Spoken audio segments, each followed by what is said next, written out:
ururkan ATM ee ka dhisan dalka Ingiriiska ayaa si diiran loogu soo dhaweeyay gobolka Minnesota.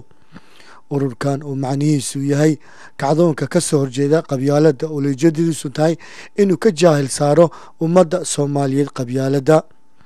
ATM waa markii ugu horeysay ay yimaadaan North America waxayna soo mareen gobolka Ohio magaalada Columbus iyo magaalada Minneapolis ee gobolka Minnesota. iminkana waxay ku sii socdaan gobolka Arizona magaalada Phoenix. ATM ayaa waxa uu yahay urur ka soo horjeeda qabyaaladda kana dhisan dalka UK magaalada London. halkaasi waxaana ka maqneen fanaaniintii gobolka Minnesota gaar ahaan kooxdii Talixbaan ayaa iyagana ku soo bandhigay heesa wadananimo ah farka aan noogu timaadeen Allah idin noo gaabiyo aan ku soo dhawaada Minnesota.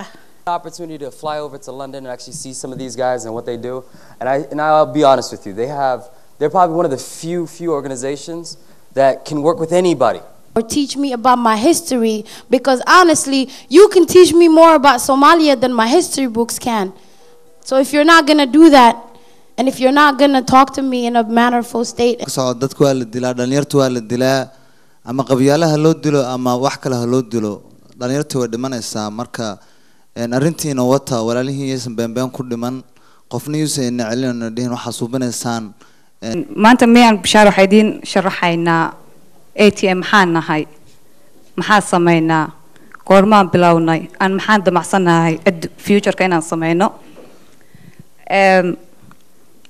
people-ku badanaa waxay isku qaldaan ATM waxay la dagaalsan yihiin tribe-ka, but tribe ma la dagaalsanin qabiil, ma la dagaalsanin qabiil, qabyaalada la dagaalsanahay.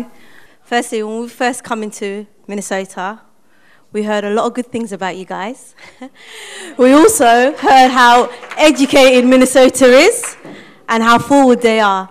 So I was thinking, wow, I didn't take it as negative. I took it very positive because I thought to myself, it must be. What we stand for is Qabyaalada Maya, Qoriga Maya. An anti-tribalism movement of Somali waxay ku tahay kacdoonka ka soo horjeedka qabyaaladda ama dhaqdhaqaaqa la dagaalanka qabyaaladda. haddaba af Soomaaliga tii ku fudud baad qaadan kartaa. waa in anagu isbedel laga yimaadaa. reconciliation marka la leeyahay ummaddu in ay wada fariisan kartaa, wada hadli kartaa, iscafin kartaa. iscafisku muxuu yahay? waa waxa uu qofka bini aadamka ee adag ama qofka bini aadamka naftiisa ka adag waxa ugu adag uu sameyn karo. ATM ayaa waxa uu yahay urur ka soo horjeeda qabyaaladda kana dhisan dalka UK magaalada London. Zakariya Aadan, Universal TV, North America.